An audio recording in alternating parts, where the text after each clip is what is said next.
thank you all for joining. I know we waited a couple minutes, so thanks for being patient with us. Before we start, if everybody or whoever wants to turn their videos on, that would be great. So it's a little more interactive. I think the size of the group is really good for that. But anyway, welcome all. Thank you so much for joining us on your Tuesday evening. We're really excited to start talking about roots and professionalism and justice, and we think this is a great place to start. And we have two amazing guests who are going to share their journeys with us so that we can all learn from their journey through justice, professionalism, faith, and using all of these things as a route to kind of your broader life. And we're really excited to have both of you. So this event is co-sponsored by the Taha Collective, which is a community organization based in Boston. They seek to create an inclusive and diverse space based on the teachings of the Quran and the Ahl Bayt. The second co-sponsor is the American Muslim Bar Association, whose legal activism is also motivated by the principles of the Ahl Bayt and the family of the Prophet, peace be upon them. And our third co-sponsor is the Ahl Bayt Student Association Network, which is a great venue for connecting student organizations that uphold the values of the Ahl Bayt. Now, before we get started, we want to give everybody a chance to get to know each other. So we're going to put you all in breakout rooms to chat. And the things we would like you to discuss are your name, what field you're interested in or what field you're already involved in, how you feel we should integrate roots into our professional lives, and what you think those roots are. So Irtaza is going to stick everybody in a breakout room so we can go ahead and start with that. Yes, I will. So let me, I think I'm just going to auto-assign people.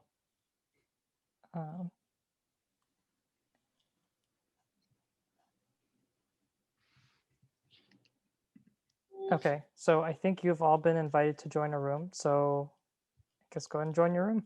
See you guys. Okay, I think we're almost all of us are back. Irtaza, are we missing anybody? A couple of stragglers coming in. No worries. I will take a second to wait. And while we're waiting, if you want to, turn your cameras on so I can see all of your lovely faces. That would be great. Hi, Guns, I see you. Okay, we'll go ahead and get started. So welcome back. I hope that kind of you had an opportunity to meet some other people who are interested in similar ideas as you and kind of discuss what we're going to talk about here in a second.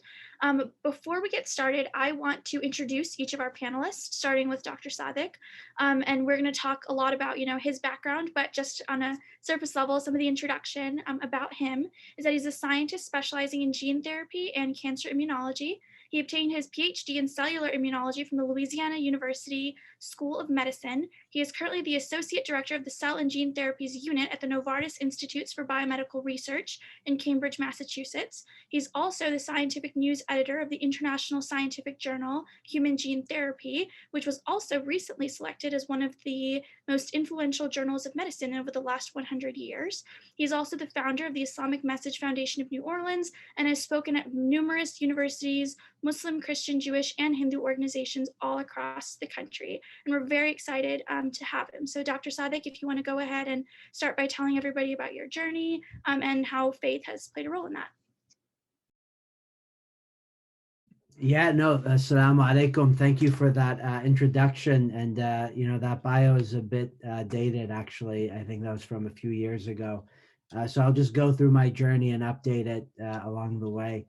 So I'm a scientist by training.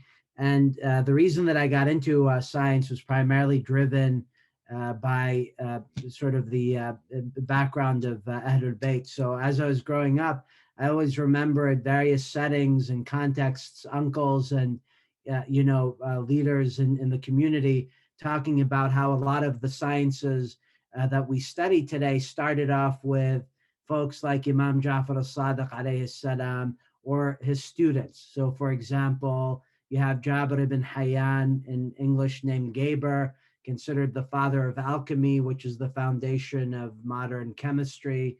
You have the man Ibn al-Haytham, who founded modern optics. So people would always talk very reverentially of these figures in Islamic history that contributed to the development of modern science. But then when I looked around me, I found very few scientists. So, we would talk about how there were these great scientists, but I was intrigued by how many of the folks in the community were either not scientists, or if you look at the landscape, you find that a lot of the Nobel Prize winners and the folks that win the big prizes aren't Muslim. In fact, far from it. And so that disconnect really triggered a search in my mind. Like, how is it that we have this tremendous scientific foundation? And if we look at the Quran, there are more verses in the Quran that talk about the natural wonders compared to legal obligations. So it's been quantified. People have looked at the verses in the Quran, 750 verses roughly talk about the natural signs of Allah, whether it's the creation of the bee or the ant or lightning or the pomegranate. By contrast, 250 ayahs that are more legislative, that talk about, for example, salat, som, etc. So when you look at it just on an absolute numbers perspective, the Quran really just serves as a catalyst for further reflection around the natural world around us. So when you look at the Quran, you have this catalyst. When you look at the history of previous Muslims, you have all of these tremendous scientific figures, but none of them. But if you look at the modern landscape, you have very few Muslim scientists. So that triggered search in my mind, and eventually led me to deciding that I'd like to become a scientist. Now, as you probably know, there are many different aspects of science, and I think this is another part of the journey where subhanallah, you plan something, but oftentimes your plans don't necessarily align with the plans of Allah subhanahu wa ta'ala. There's a great verse in Surah Luqman where Allah subhanahu wa ta'ala says, وَمَا تَدْرِي نَفْسٌ مَاذَا تَكْسِبُ غَدًا, and the soul doesn't know what it's going to earn tomorrow. Essentially, Allah is saying that you're planning something, but Allah may have some other plans for you. And I bring that up because if I look at my own career journey, I started off studying immunology, essentially the immune response to viruses, with the idea of eventually developing vaccines. But midway during my PhD studies, my graduate advisor relocated to Philadelphia. So I had to pick up my research and go with him to Philadelphia. I was studying in Louisiana at the time, but because of various circumstances related to my advisor, I ended up relocating to Philadelphia.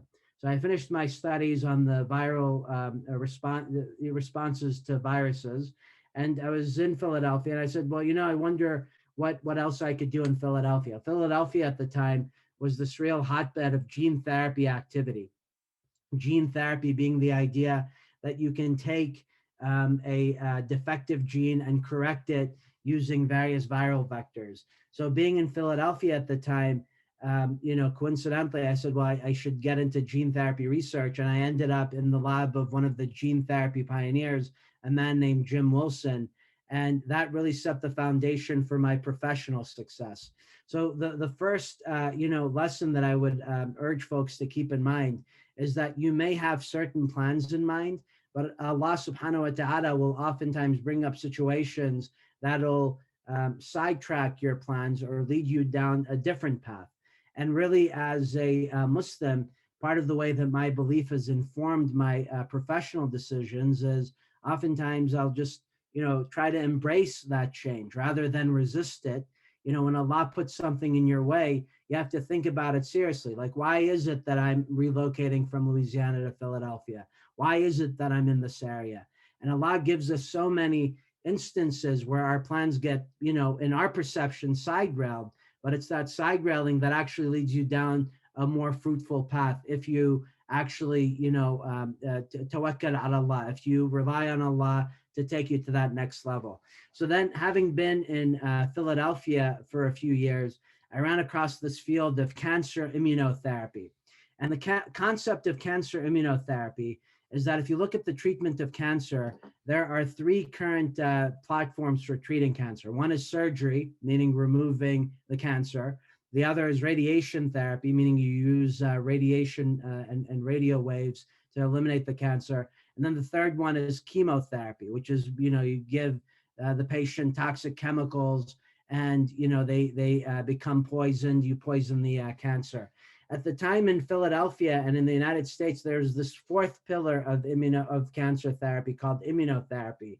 And it was driven by this concept of you're using your own immune system to redirect it towards the cancer.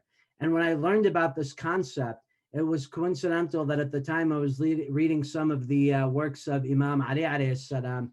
And Imam Ali alayhi salam has a beautiful hadith, which I think many of you are familiar with, where he says, your cure is within you, but you do not know. Your disease is from you, but you do not sense it.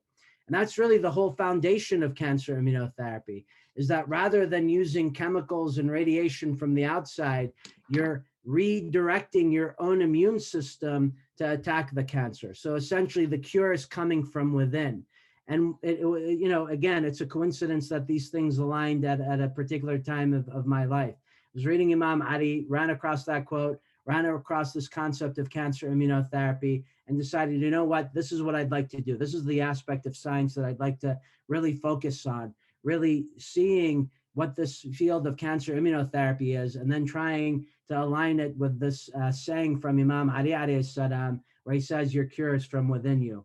So I ended up being at a conference, and I heard one of the cancer immunotherapy pioneers present there, a guy named Steven Rosenberg, who's considered like the father of cancer immunotherapy. And I happened to walk up to him after the seminar. I said, I'd love to join you in your lab. He said, okay, fine.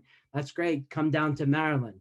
So again, the opportunity was, do I leave Philadelphia? Do I leave this established sort of life that I have there and go down and really pursue this real aspiration? And, I did that, and it ended up, opening up many opportunities, including, the stint at Novartis, which Sister Ancia mentioned.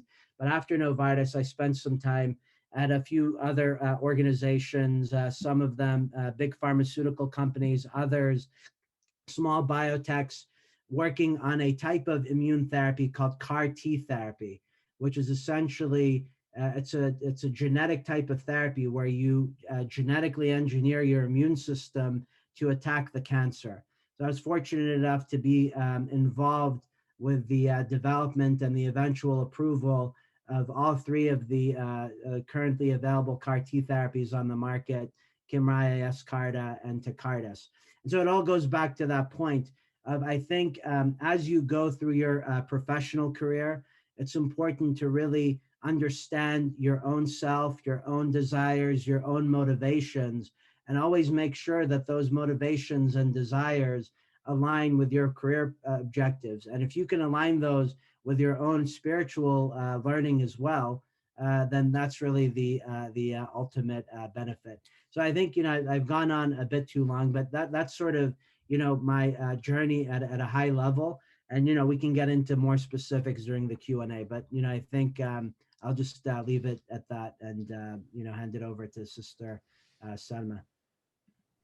Thank you so much. That was incredibly inspiring. I think one of the things you said really stuck out is that Allah subhanahu wa ta'ala really does have a plan that perhaps at times we don't understand, but it really is something that can just lead us in directions we obviously don't expect.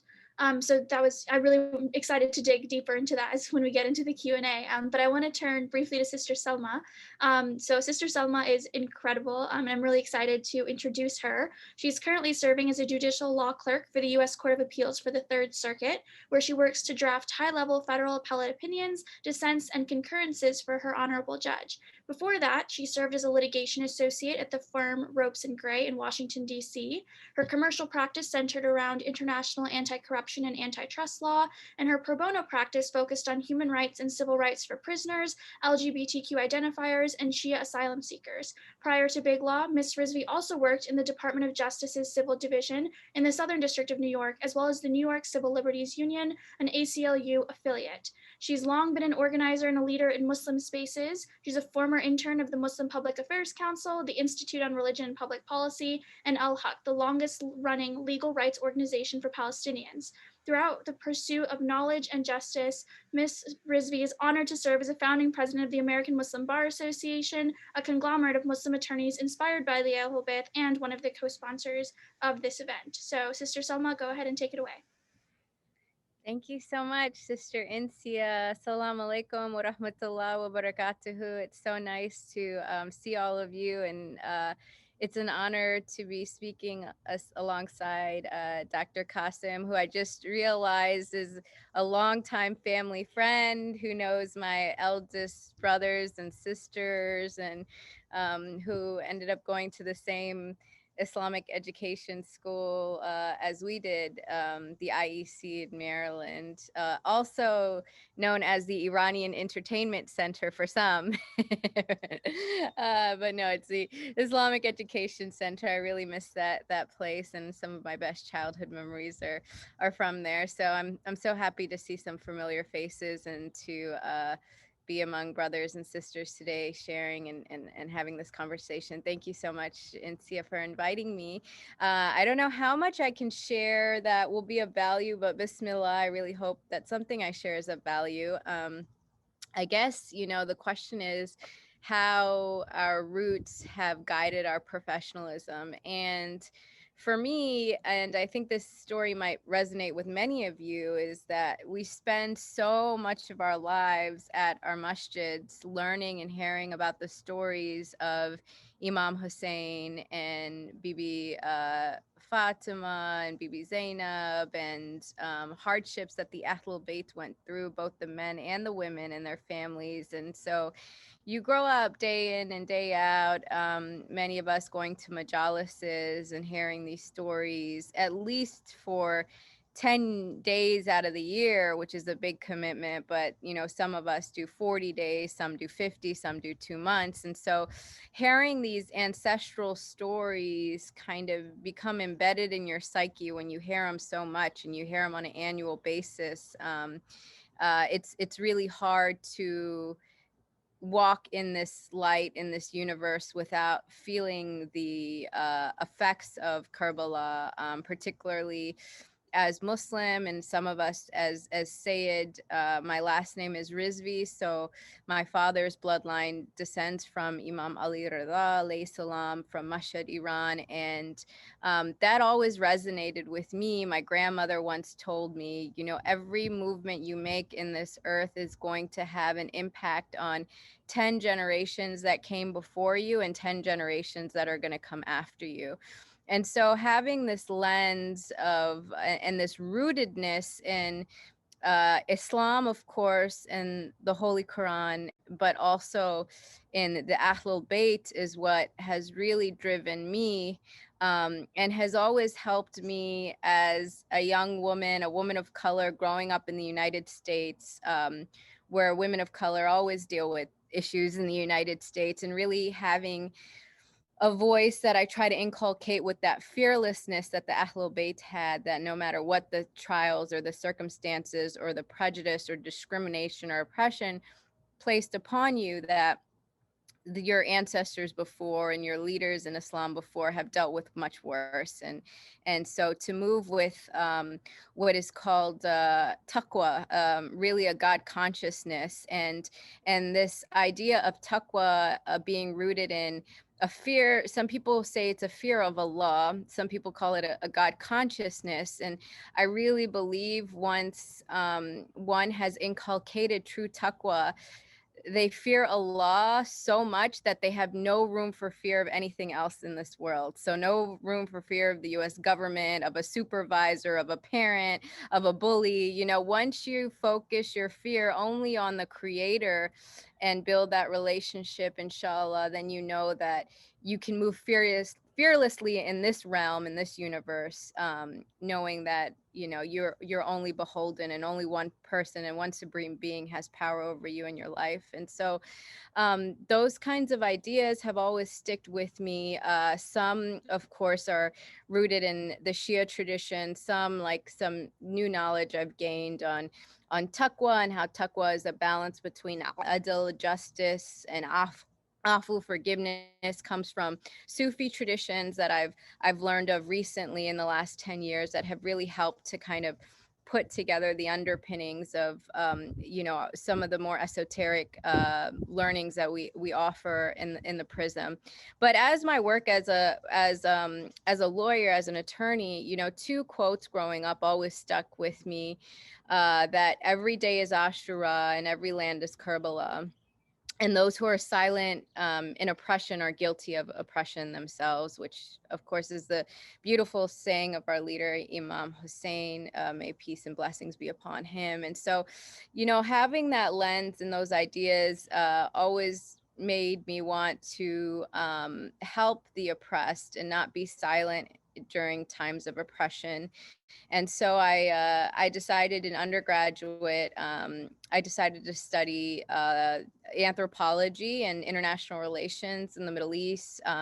Particularly, you know, I was concerned of Muslim minorities like Shias in the Middle East. And after undergraduate, after my undergraduate study, I joined the Obama administration, and I worked for the U.S. State Department and the Department of Defense. And really my mission in joining the U.S. government was to protect Muslim minorities overseas in any way I could through a human rights front. And I understand how that now, you know, with hindsight, looking back, that was my first job out of undergraduate, how the U.S. government is very problematic. And depending on which president you work for, it can be very complicated. But I knew at that time the Obama administration really did have a dedication toward protecting Shia minorities at a time where Al Qaeda was booming and ISIS was just on the rise. And so I joined. And then when I joined, I realized within government that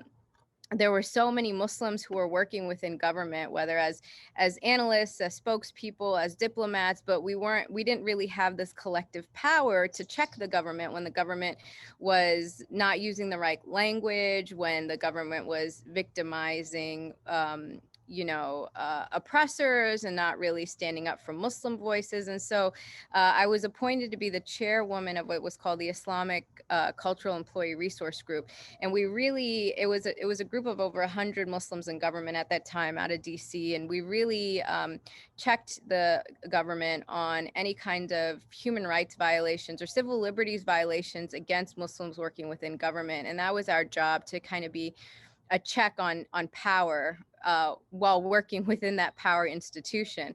And through that experience, I realized that, you know, I had my master's degree and I had my undergraduate degree, but I realized that it was difficult for me to talk about the civil liberties of Muslim Americans without truly having a law degree. So I was on a very, kind of a fast path to becoming a senior executive in the U.S. government. I was 23 or 24 when I was appointed to that position, and I decided to leave it all behind to go to law school, because I knew that, you know, hopefully, inshallah, on the long term, that this would help me speak more truth to power. And so I left everything behind and I moved to New York City. I went to NYU Law School, and that experience was very radicalizing, eye-opening. It really challenged some of the career moves that I had made in the past, because NYU is quite a radical institution.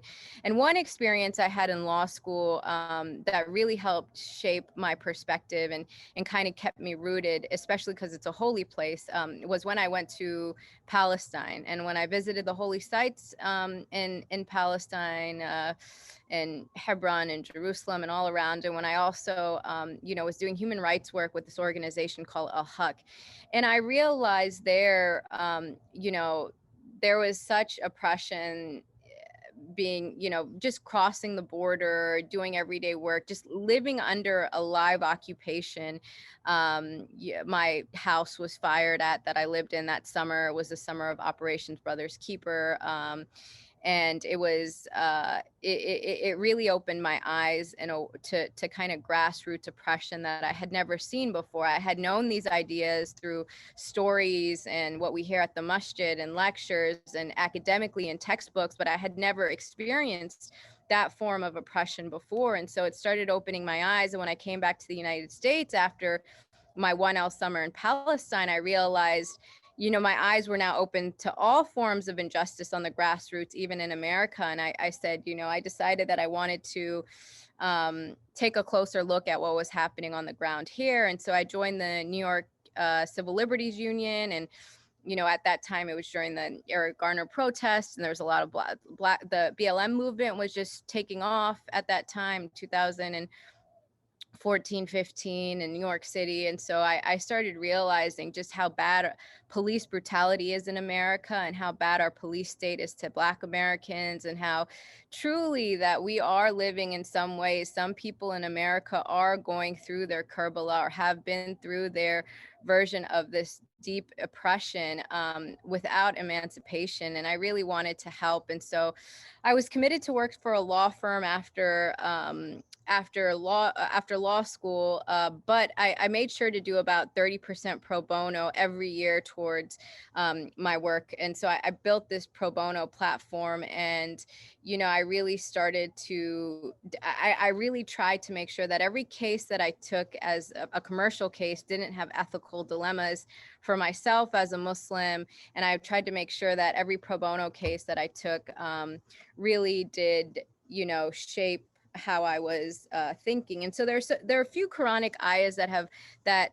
help guide me in this work as an attorney. And so one is Surah Nahl, ayah 90. It says, God commands justice, meaning affirmation of his unity and fairness, and doing good, performing the obligations opposed by him, and giving to his relatives. He forbids indecency and wrongdoing and tyranny. He warned you so that you will pay heed. And so working in a big corporation, a corporate law firm, you need to pay heed to make sure that you're not doing anything that may help a tyrannical leader, or maybe part of some type of tyrannical system. And that is what is commanded to us in our book, so that when our soul leaves this earth, we can leave with a clear conscience, inshallah. And so these Quranic teachings have always helped peg me when I'm faced with taking on a case or not taking on a case. And during that time, I had joined the law firm in 2016, right before Trump took office. So for 4 years, and I was a litigator. And so for 4 years, I had a very hard time. I mean, all of the cases that you can think of, immigration cases, asylum cases, gay rights cases, African-American, racial justice cases, all of these cases for the last 4 years have been so difficult to litigate under the Trump presidency. And it's almost as if the rule of law in America had become deteriorated. So this is, I was joining the legal force at a time that we've never seen it before. And I had mentors when I had some cases that were going up against judges that were Trump appointed, that, were on their face, not neutral or unbiased. And I asked mentors, how am I going to deal with this, knowing on my conscience that my case could be making impact big level law that's going to be negative because of the judges before me. And they said, Salmah, it's a complete breakdown. Like, we don't know what is going on in the world today. But, our justice system is really had been crumbling over the last few years, and I hope it gets better. But even with that, with the justice system as it is, there's another ayah from Surah Ar-Rum, ayah 9. It says, have they not traveled the earth and seen the final faith of those before them? They had greater strength, and they cultivated the land and inhibited it in far greater numbers. So their messenger also came to them with the clear signs. Allah would never have wronged them, but they wronged themselves. And so Surah Rum discusses kind of, it takes you back in a step in time to remind you that even in the times that we are living in right now, in the last 4 years that we went through, even though it might seem difficult and tough, the Quran roots us and takes us back to understanding that this has all happened before. We are not exceptional. We are not unique. Every generation of God's people has had to deal with some form of this, level of oppression, and has had to fight for justice. This isn't unique to us. We are not exceptional. If anything, we can look to the prophets, peace be upon them, and we can look to our ancestors to see how they dealt with these issues, not just in the secular realm of justice seeking through U.S. courts, but also in a spiritual realm. And so, after I'm doing a federal appellate clerkship right now, and on the side, through volunteer, INSEE is part of our American Muslim Bar Association, and we've recognized that there is a need for us not just individually to all, work as attorneys and to grow professionally and keep ourselves rooted, but also for us to collectively build power and to seek justice collectively, to build movements collectively in a way in which Muslims in the past in America haven't really activated. And it's no wonder that this movement is coming from Shia Muslims and being led by Shia Muslims in America that have had, faced oppression, or who have an understanding or knowledge of this narrative of oppression and justice seeking. And so, the last thing I'll leave you with is another ayah that has really helped me now with AMBA stuff, and when thinking about and knowing about leaders and working and building power with other people who think like you do when building justice movements. And Surah al Mu'minun talks a little bit about the believers in ayahs 57, those who are filled with fear of the punishment of their Lord, and those who believe the signs of their lords, and those who do not associate anything with their Lord, and those who give what they have given, their hearts feel fearful of their return to their Lord. Such people are truly racing towards good things, and they are the first to reach them. We do not oppose upon any self more than it can stand. With us, there is a book that speaks truth. They will not be wronged. And so, inshallah, no matter how hard this work gets or becomes, these three ayahs I just picked out because I thought it flowed really well with my own life story. But the commandment from Allah subhanahu wa ta'ala that there needs to be justice everywhere, for foremost. Second, that no matter how hard it gets, it's happened before. And lastly, with this ayah that I just read, that, we have to work together as a community, and we have to build with other leaders who have the same intentions in mind and the same goal in mind, to see the face of Allah subhanahu wa ta'ala, to return, inshallah, to know that their motivation is only rooted in an afterlife and a connection. Because once you find those people, and subhanahu wa ta'ala, I'm so happy that I love the leaders in AMBA, our executive board. Everybody is so, mashallah, sincere and well-intentioned. And I really think that finding those people and leaning on those people when you're rooting yourself in professionalism is going to be really important moving forward. Finding the people you can run with, finding the people that you can build with and that you share value with is going to be important, inshallah, for the long haul, for us to really create change collectively. I hope that helps a little bit, inshallah. Definitely helps. Thank you so much for sharing that. So many different facets of your journey that I can't wait to dig into, and I'm like already swirling with questions for the both of you, actually. So the first thing, actually, Dr. Sadik, I wanted to start with you. You mentioned how, there came this time in your life when you really took a sacrifice and just, trusted Allah and made a move away from a city you were very comfortable with. And I kind of want to ask, like, how did faith really drive and allow you to take that risk, even in the face of great uncertainty? Yeah, I mean, I think there were a couple of things that gave me certainty and going into the unknown. One of them is just that the Quranic verse from Surah Luqman that I mentioned, وَمَا تَدْرِي نَفْسٍ مَاذَا تَكْسِبُ غَدًا وَمَا تَدْرِي نَفْسٍ بِأَيِّ أَرْضٍ تَمُوتُ. The soul doesn't know in which earth it's going to die. And so that's, if you accept that cosmic drive that sort of drives humanity, that at the end of the day we can work towards something, but it's best not to fight against this cosmic divine system. If you accept that, I think a lot of things really open up to you. And the second thing that inspired me, I would say, is if you look at the imams, were born in the Arabian Peninsula, Medina, Mecca. Yet how many of them were buried there? Imam Ali alayhi salam in Kufa, in southern Iraq, out of all places. I mean, did he want to go to southern Iraq? No, not really. Imam Hussein, did he want to go to southern Iraq? And I think these stories of the imams and their hardships, Sayyidah Zainab, Sayyidah Fatima, these are real driving narratives that I think, to Sister Salmah's point, we hear these on a yearly basis. And I think that's probably the greatest gift that we've been given, the greatest legacy, is that when these things do permeate your consciousness. They almost become like part of your muscle memory.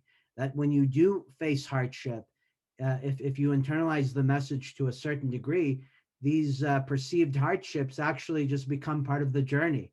And if you accept the hardship as being part of the journey, I think it really enables you to overcome that anxiety that many people have. I mean, people don't feel comfortable with the new. People don't feel comfortable with things that are out of their routine. But if you look at the life of the imams, the prophets, their followers, all of them almost embraced that uncertainty and used that uncertainty to enable the spread of the message, but also to enable the spread of justice. They could have easily stayed in their homes. So I think, the stories of the Ahlul Bayt and the Quranic messages of, prophets being forced to migrate during certain periods of their life just served as a tremendous source of inspiration.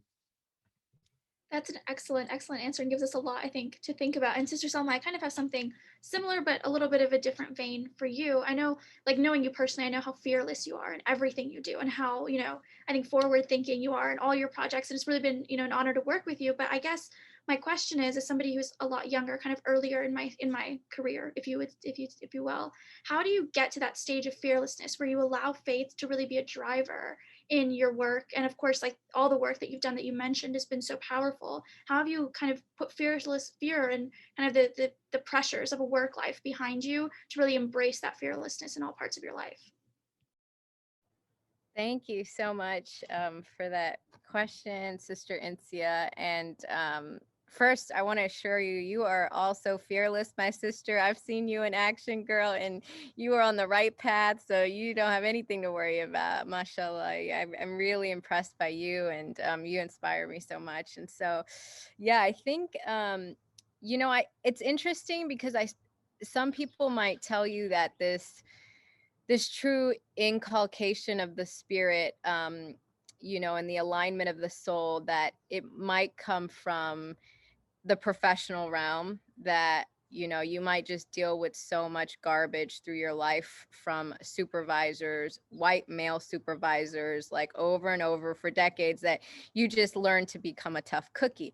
But I would actually say it's really those moments in your life that are outside of the professional realm that give you the power to be fearless. And if you've experienced the loss of a parent, I've experienced the loss of a child. And so when that happened to me, it was, I've learned that for every breath I take, I must take two for my belated for my son, and so my son Idris. And so that has propelled me to know, like, this life is just so momentary. It's like you are born and the adhan is read in one ear and the iqama is read in the other ear when you leave, and that's it. That is your life. Your life is between the adhan and the iqama, and it's a moment. And just really knowing that every minute is a gift and a moment, and how precious life is kind of a reminder to not waste time fearing anything but Allah subhanahu wa ta'ala. And so I try, but it becomes hard. It becomes difficult, particularly when you're dealing with very controversial issues, when other people you love and respect on the other side of the table might have different opinions or ideas than you do, especially in the field of law and policy. And, even then, my sheikh told me that in heaven, inshallah, there are going to be people that were on opposite sides of a war line, both seeing one another in the face.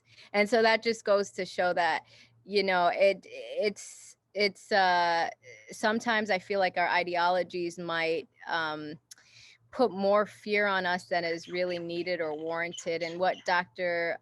Kassim was saying about really being moved by God and really just letting go of anxiety and just like going with the flow, I think is the best advice that you can get. And I know, some people, young women, particularly of color, in this extremely ultra competitive world, it might be hard to think about like, what's my 5-year plan? What's my 10-year plan?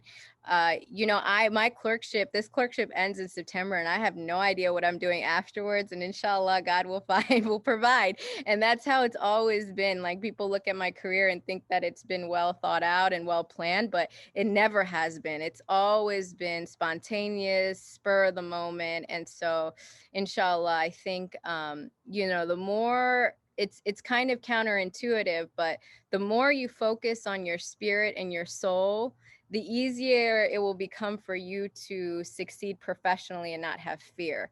It's not always about just focusing on the professional and focusing on like how the speaking skills or standing up to people, but just focusing internally God will do everything for you externally, inshallah. I love that idea that it's counterintuitive, because it is, and if you think about it, like there's so much that faith offers that I think we don't realize, and it offers so much in our day-to-day lives. But Dr. Sadik, I want to come back to you for a second, because you talked a lot about the sixth Imam and his impact on science and how that kind of drove, your journey into this very like technical, very interesting science that I'll admit I don't know a ton about. So it's interesting to hear about. But I'm curious if you could talk to us a little bit about what Islamic science looks like today and how it differs from science that exists in this modern, more secular paradigm. Yeah, that's a good question. I mean, I think Islamic science, if we're to call it that, just takes a more holistic view of the world. The problem with modern science is it's very materialistic.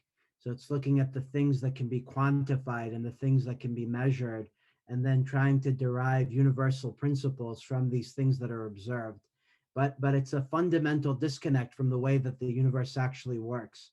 So if you look at the creation of the universe, there's this thing called dark matter and dark energy, which is roughly 94% of the universe. And what is dark matter and dark energy? It's things that are beyond measurement. So we know that they exist because of the physical models, but we can't measure them and we can't quantify them. Everything that we can measure and quantify is made up of atoms. That's the 6% of the world that's visible to us. And we're deriving these principles of how the world operates based on the 6% that's visible, but we're completely ignoring the 94% of the invisible, right? And I think a lot of modern science is just focused on that. Whereas if you look at the principles of the Ahlul Bayt, especially the Imams, took a much more holistic approach towards the dynamics of the universe, recognizing that there are fundamental limitations that the visible world that are beyond the visible world, and really getting back to Sister Salmah's point about focusing within. These are things that can't be quantified, like the soul, the nafs, the sort of this divine spirit that penetrates the world. It's not something that can be measured, but it's something that can be felt, which is kind of a hard concept for folks to understand. But the question becomes, well, how do you feel it? It all goes back to self-knowledge. I think Sister Salmah is absolutely spot on. If you know your own values and if you know your own self, that helps to drive so many decisions, from that point. So, getting back to your point, I think the Islamic sciences, if we're to call it that, really it's a very intuitive thing that I think all of us know, but it gets conditioned out of us during education, where we're, especially in a scientific setting where we're forced to look at just the material things that can be measured. Whereas I think the teachings of the Ahlul Bayt really emphasize both the hidden and the observable.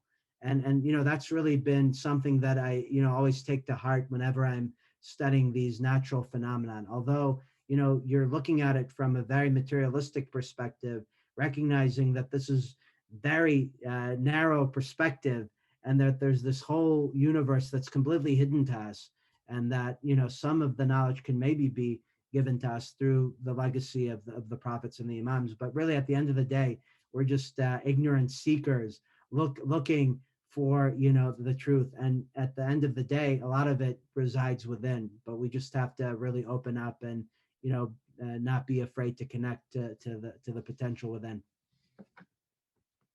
I think that's excellent. And actually, Sister Selma, I want to build off of that a little bit with you. I know we were talking a lot about this collaborative effort. As a community, we should be working towards these broader themes of justice.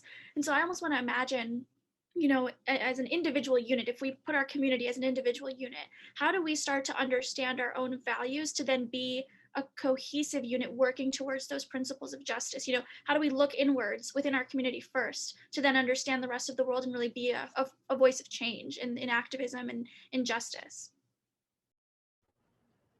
Wow, that's a great question. Thank you so much, Insia. And thanks so much, Dr. Kassim. I loved your comments. Really gives me a lot to think about, particularly when we think about the ghaib and the realms of the unseen, the amount of rain and the water, what happens in the womb, and all of these things that, doctors say they know, but they don't know. God knows still in 2021. It's just our knowledge is so limited. So thanks for that perspective. I guess how we build community values is, it's interesting. Like, I think I think we all feel this growing up in maybe first or second generation Americans, with diasporic communities from Desi parents or Arab parents or Iranian parents that came with some cultural baggage and tried to say that this baggage was Islam and this baggage was what our community values are. And I think that it's really hard to define community values because everybody is so I'm a relativist, and so I really think that what may be seen as a value for some could be seen as a vice for another. And so it becomes difficult. But I do think what roots all of us in defining those values is the Quran and the messages of the Ahlul Bayt. And I think that the Ahlul Bayt embodied the Quran and those values. And so like we have on AMBA, we have these 4 values that we've taken out: justice, mercy, compassion, love.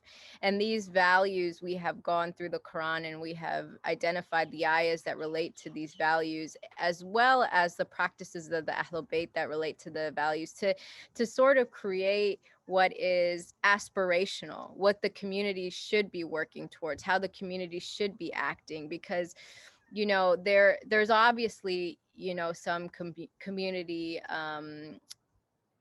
values too that get higher precedent over others, like forbidding evil and enjoining good, right? That could lead to many within our community being judgmental towards others, and it could lead to so I think that the more we can the more we can identify our pillars and our values and see the good that can come out of that from community movement, the better off that will be. And I think that it's going to be hard to build collective movement within the community when we're also having to sort of untrain and reverse a lot of the trauma that has been placed upon our community. I'm just thinking, for example, the women in our community who have been so marginalized, whether that's on our masjid boards or other places. And the excuse for that might be, because the women need to be at home with the family and not worry about these community affairs. But that's not what's fundamental about Islam. That's not how it that wasn't really the breakdown during the prophet's time, and the prophet's wives and his his daughters and granddaughters, like they had a place in community that we don't really see women having today, neither at the masjid or in the academic sphere. So how our Muslim community looks today, I think, is problematic, and we shouldn't be deriving our values from what the present day community thinks or feels or look. And I think we shouldn't even be entertaining that. I think our community, our values should really be derived from something deeper, and from things that all of our hearts collectively call on. And so I think a lot of that rootedness can come from the Quran if we study it together, inshallah. Yes, absolutely. I definitely agree. There's a lot to learn and a lot to grow upon. And I think that's kind of what we've been discussing when we were planning this event is like the roots are there. It's upon us to grow on them and really build on them over time. And both of your journeys, I think, speak to that in so many ways. And even regardless of whether you're going into medicine or law or whatever, that you can learn about the ideas of moving forward on these basic principles that are, I think, integral to who we are as a society and as a faith-based group. And I really appreciate you sharing kind of that perspective with us. One thing I want to make sure we kind of talk about is, if you could go back and talk to yourself 10, 15, 20 years ago, what was the one thing you would say? I know, I asked Sister Salmah, you were talking about how, your career isn't perfectly planned out. It was kind of my style, which is very wing it and just see what happens. But I'm really interested to hear from both of you. What would you go back and tell yourself about how you want your life to proceed and how you want to bring faith as a central aspect of your life and your eventual career for both of you? Dr. Sadik, if you want to go ahead and start on that one.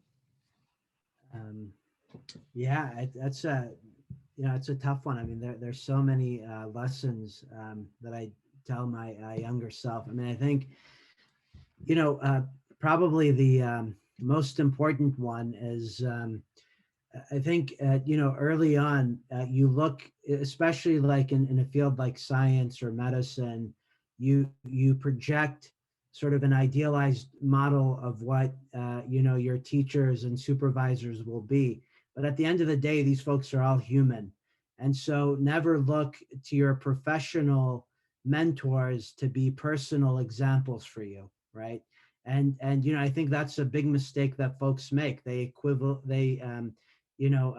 equalize material success with personal success. But at the end of the day, a lot of these folks have issues, significant issues like substance abuse or marital issues or misogyny issues. And so I think a lot of times when we're growing in our professional journey, we always gravitate towards people that have professional success, but we don't always take into account the full picture of, okay, well, is this person actually a good person? Is this person actually an ethical person?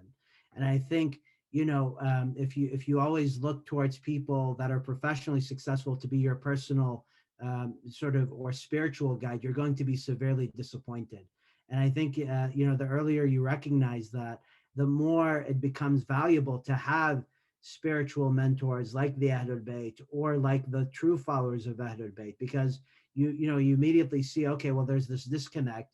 Now, how do I build out this other part of my personality? Because, a lot of times when we're going on a professional journey, we're looking for mentors. We're looking for people to guide us. And, unfortunately, just because someone is a professional guide doesn't mean that they're a spiritual guide as well. I think, as you're going in your professional journey, always make sure to pick a spiritual mentor and a professional mentor. If you can find that person in one figure, then you've hit the jackpot. But oftentimes that's not the case.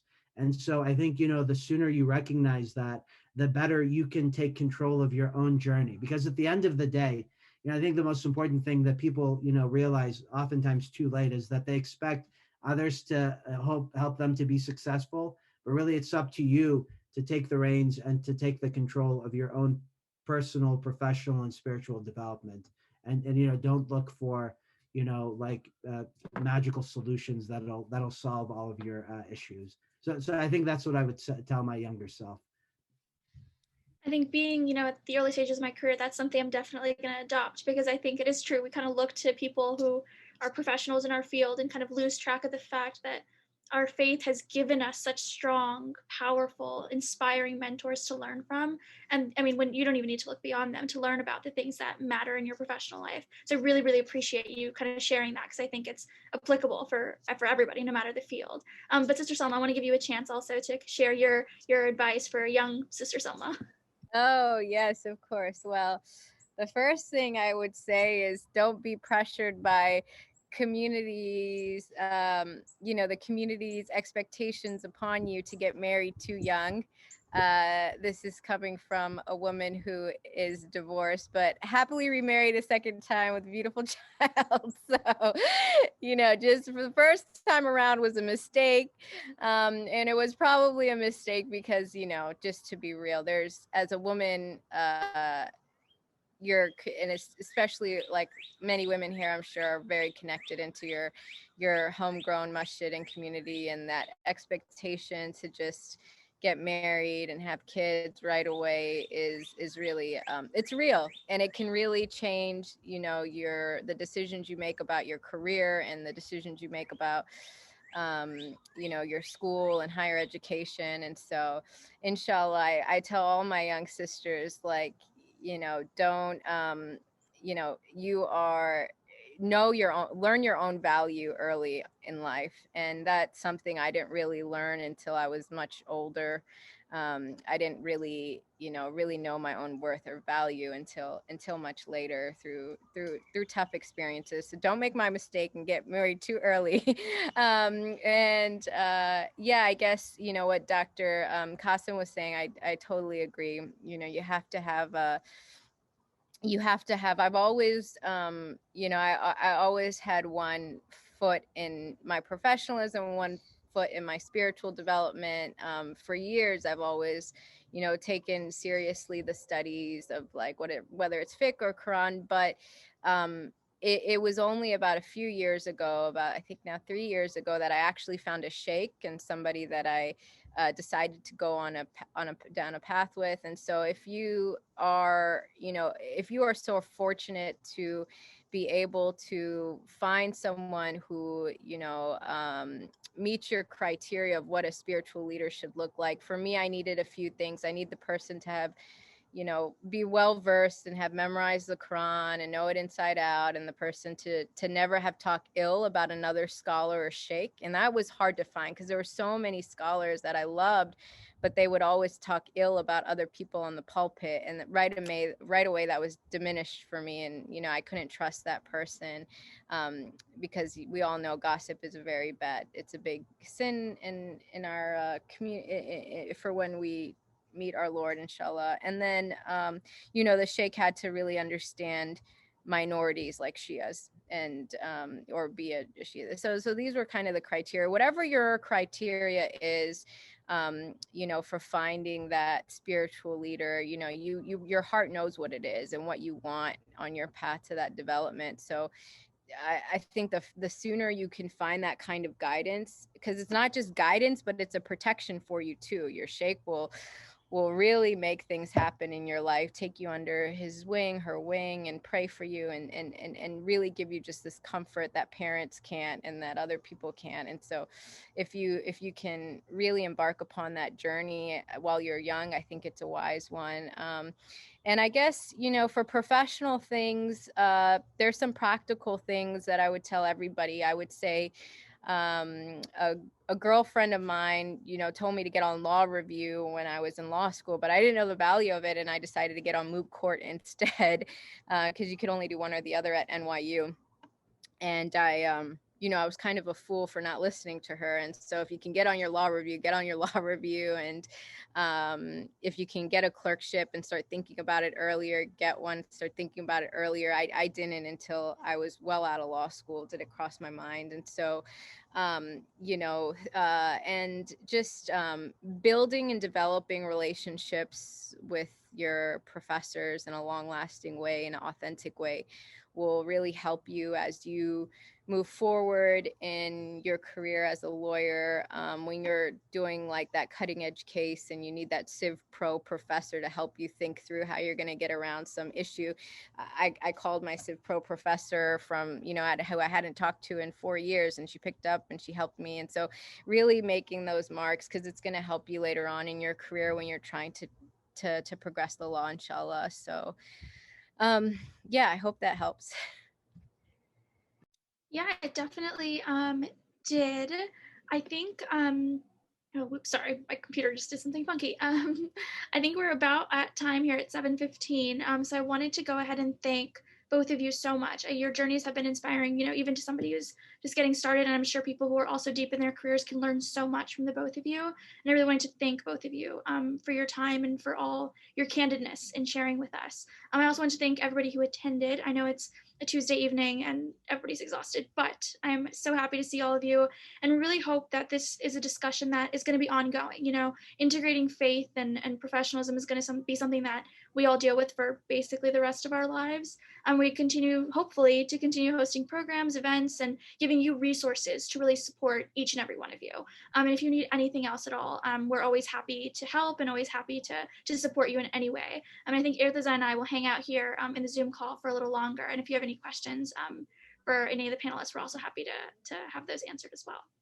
But thank you all again. And I hope you guys have a good night. Yeah, thank you, Sister Insia. Thank you, Sister Salma. Good seeing you. And thank you, Brother Ertaza. Assalamu alaikum. Thanks. Nice seeing you all. Salam alaikum. Alaikum.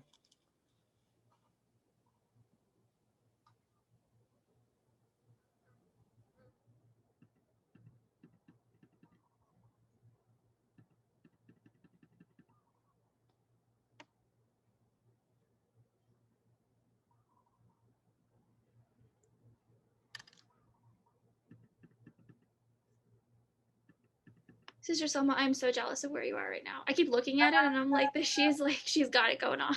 Thanks. Alhamdulillah. Yeah, alhamdulillah. How's Sakina doing? She's good. She's good. She's at daycare now. I got to go pick her up soon. But this is the first Zoom meeting I've ever taken outside. It was, it was good for the topic, but I usually take them indoors, and I'm glad the birds and stuff weren't making too much